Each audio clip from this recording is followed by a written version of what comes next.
तो hello friends, आप सभी का स्वागत है हमारे चैनल हिस्ट्रिकल स्टोरी में। आज हम बताने वाले हैं राजस्थान के एक ऐसे किले के बारे में जो भूतिया किला के नाम से प्रसिद्ध है।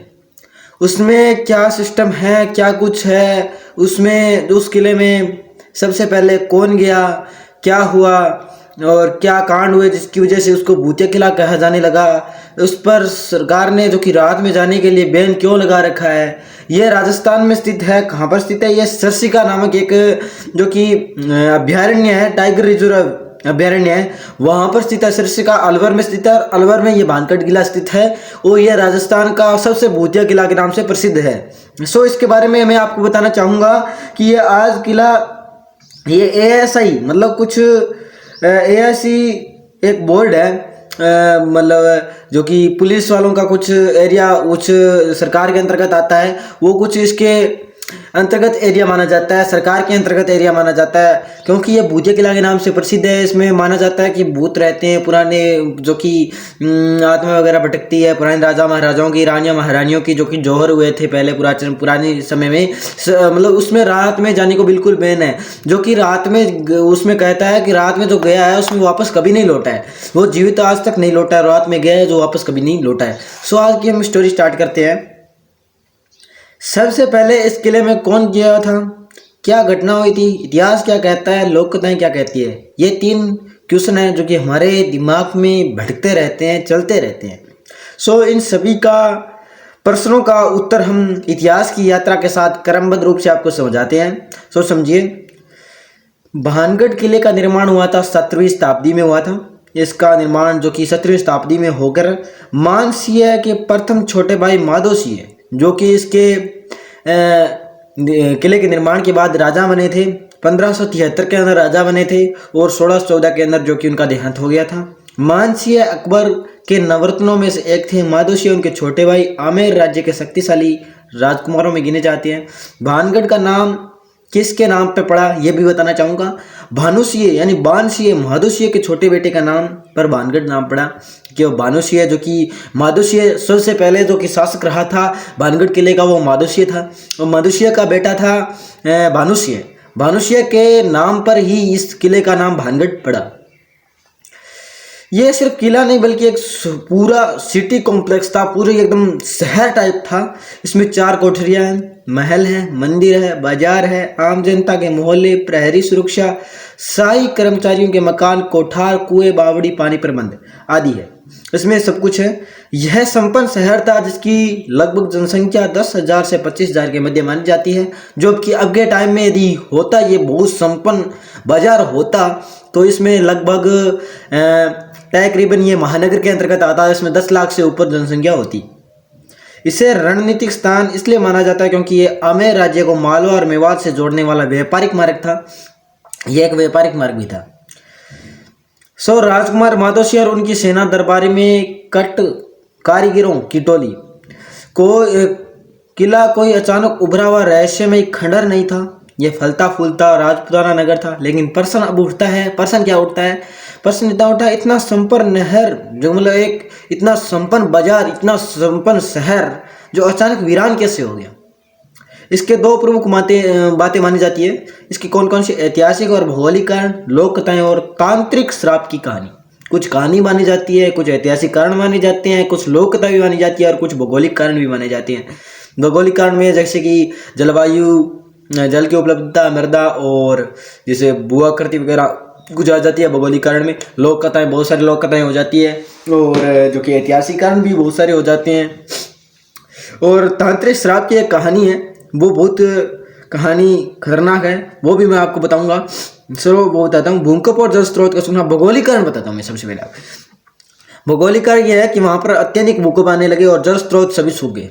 जल स्रोत जो कि जल के स्रोत थे, जल जैसे तालाब, पोखर, बावड़िया सब सूखने लगे। भानगढ़ के पास मुख्य जल स्रोत बेरी का कुंड धीरे धीरे सूख गया। बेरी का कुंड नामक एक जो कि जल स्रोत था भानगढ़ के पास, वो धीरे धीरे सूखने लगा। पहाड़ी वाला झरना भी कम हो गया। मतलब पहाड़ी, वहाँ पर एक पहाड़ी है, वहाँ से एक झरना आता था, वो भी मतलब बिल्कुल विलुप्त हो गया। सूखी मतलब मानसून पर निर्भरता थी और फसल सूखने लगी, वर्षा कम होने लगी और शुष्क इलाका बन गया राजस्थान की तरह। और 1720 और 1740 के आसपास बड़ा हुआ कि राजस्थान में लगातार सूखा पड़ा, कई नगर खाली हो गए, उनमें से भानगढ़ भी था। कई नगर खाली हुए, सूखा पड़ा, क्योंकि राजस्थान में इतनी ज़्यादा वर्षा होती नहीं, अभी होने लगी। इसी कारणों से शहर धीरे धीरे खाली हो गया। भानगढ़ का उजड़ना अचानक नहीं बल्कि धीरे धीरे था।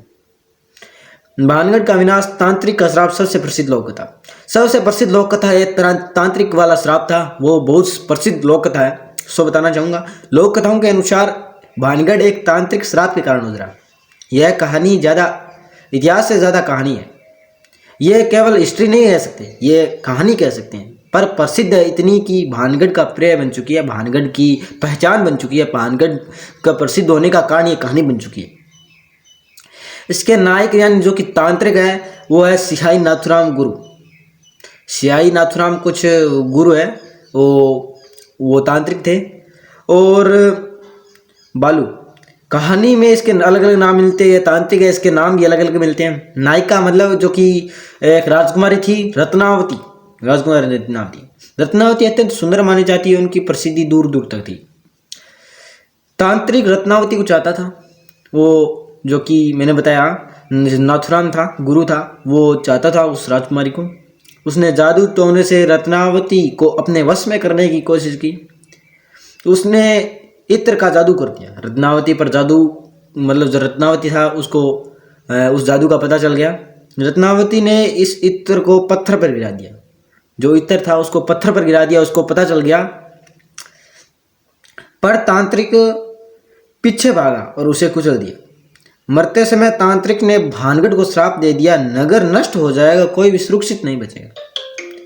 इसके बाद भानगढ़ में युद्ध हुआ और उसमें वो भानगढ़ किला वो नष्ट हो गया, लोग मारे गए, नगर उजड़ गया। कुछ लोक कथाएं कहती है कि रत्नावती के पास के क्षेत्र में युद्ध में मारी गई। रत्नावती पास का कुछ क्षेत्र था, वहाँ पर युद्ध हुआ था, वहाँ पर मारी गई। पूरा शहर एक रात में वीरान हो गया। अचानक एक रात में पूरा शहर एक रात में वीरान होने के बाद आत्माएं भटकने लगी वहाँ पर रत्नावती जैसे उस तांत्रिक की। एक लोक कथा और है, ये इतिहास से सहमत नहीं है, पर भानगढ़ की पहचान इसी बन गई है। ये कहानी दो मैंने बताई, ये एक लोक कथा मानी जाती है, पर यह कहानी इतिहास से कुछ संबंध नहीं रखती है, पर यह कहानी है जो कि उसकी पहचान बन चुकी है भानगढ़ किले की। सबसे पहले इस किले में कौन गया, क्या हुआ, लोक कथा। सबसे पहले कौन गया इस किले में? सबसे पहला बंदा गया था, दो साहसी व्यापारी गए थे, दो व्यापारी थे, वो गए थे, जिनकी सुबह केवल दो लाश मिली। वो लौटे पर जीवित नहीं, मृत। उनकी दो लाश मिली। दूसरा प्रयास किया था, कई सैनिक युवा अंदर गए, कुछ घायल लौटे, बाकी कुछ मिले ही नहीं। कुछ लौटे पर घायल होकर लौटे, कुछ मिले ही नहीं, वहीं पर रह गए। तीसरा प्रयास किया था, साहूकारों का एक समूह था। यह समूह खाने और मसालों के साथ गया था। सुबह उनकी राख मिली, कहा गया कि वे दुर्घटना में मरे। वो उनकी केवल राख ही मिली। ये सभी कैसे हैं? ASI या इतिहास की इन्हें पुष्टि नहीं की है। इन्हीं किस्सों से भानगढ़ की हंटेड इमेज बनी है। हंटेड इमेज मतलब जो कि गोस्ट इमेज होती है ना, वो बनी। ASI ने सूर्यास्त के बाद प्रवेश करने से क्यों रोका? वास्तविक कारण बता देता हूँ मैं। ASI ने प्रवेश ले इसलिए रोकती है क्योंकि रात में जंगली जानवरों का वहाँ पर खतरा है। जंगल पास में है, सिरसिका अभ्यारण्य पास में है जो कि अलवर में स्थित है। वहाँ पर जंगली जानवरों का खतरा रहता है। रात में जंगली जानवरों का खतरा रहता है और यह किला खंडर अवस्था में है, गिरने का डर रहता है, गिरने का डर रहता है। और जो कि सिरसिका टाइगर रिजर्व पास में है, जो कि बाघों का क्षेत्र है। वहाँ पर जंगली जानवर के साथ साथ बाघों से भी बहुत खतरा है। रात में सुरक्षा मुश्किल, वहाँ पर रात में कोई सुरक्षा नहीं की जा सकती। दुर्घटनाओं को रोकना प्रमुख उद्देश्य था इसका। लोग इसे भूतों से जोड़ लेते हैं, जबकि पूरी तरह से ये वैज्ञानिक है। 1900 जो कि भानगढ़ किले में आज क्या मिलता है, आज के समय में वहाँ पर क्या क्या उपलब्ध चीज़ें हैं वो बता देता हूँ।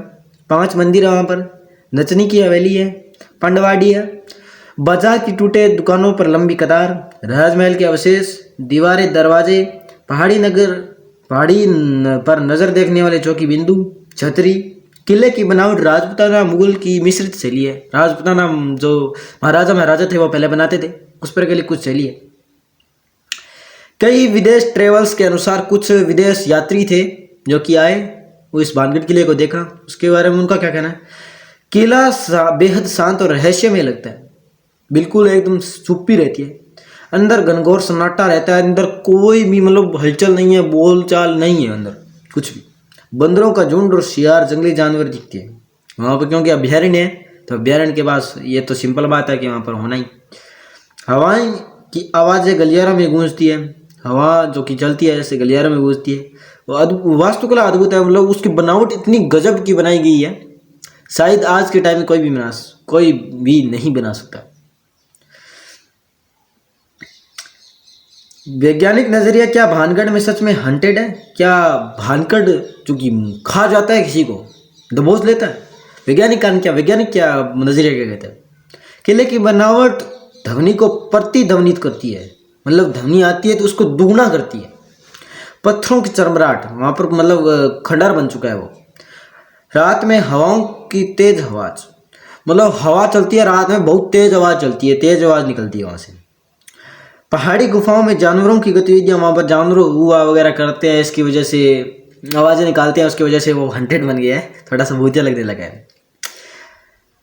और मनोवैज्ञानिक फियर इफेक्ट, मतलब कुछ लोगों के दिमाग में ही ऐसा बन गया है कि वहाँ पर भूत है, बट रियल में ऐसा नहीं। पर्यटन कहानियों से भी प्रभावित होते हैं, तो कि पर्यटन लोग हैं, पर्यटक करने आते हैं, घूमने विदेशी यात्री आते हैं, विदेशी लोग आते हैं, उनके लिए ये जो कि पर्यटन के लिए बनाया गया, तो उन्होंने ये कहानियाँ बना दी ताकि पर्यटन अधिक से अधिक घूमे। लोगों का कथित अनुभव, लोग कहते हैं कि रात में अजीब आवाज़ें आती हैं, इससे शायद वो जानवरों की भी हो सकती है, पूरा पता नहीं चला है अभी तक। किसी के चलने की आवाज़, वहाँ पर लगता है कि कोई चल रहा है। दीवारों पर छाया, लोगों को लगता है कि वहाँ पर कोई चल रहा है, वहाँ पर दीवारों पर छाया बनती है किसी व्यक्ति की। अचानक ठंडी हवाएं चलती है वहाँ पर, कभी गर्म कभी ठंडी, कभी गर्म कभी ठंडी। जानवरों का चीखना, वहाँ पर जानवर तो होंगे, चिल्लाते रहते हैं, वो तो रात को चिल्लाते रहते हैं, वो तो सिंपल है, सब वैज्ञानिक कारण मौजूद है। भानगढ़ का वर्तमान पर्यटन और ASI। आज भानगढ़ एक प्रोटोकैट मोमेंट के नाम से जाना जाता है, जो कि राजस्थान का प्रमुख पर्यटन स्थल है। फिल्म शूटिंग का स्थान है, मतलब फिल्म शूटिंग होती है वहाँ पर बहुत ज़्यादा। और विदेशी पर्यटकों का आकर्षण, वहाँ पर विदेशी मतलब जो कि इंटरनेशनल पर्यटक होते हैं वो आते हैं। भानगढ़ और अजबगढ़, दो भाई नगर, एक भानगढ़ सामने आता है तो दूसरा अजबगढ़ आता है। अजबगढ़ क्या था? इसे माधव सिंह के छोटे बेटे अजब सिंह ने बनाया था। अगर भानगढ़ उजड़ा तो सब लोग अजबगढ़ चले जाएंगे, इसलिए अजबगढ़ में भी आज भी बस्ती है।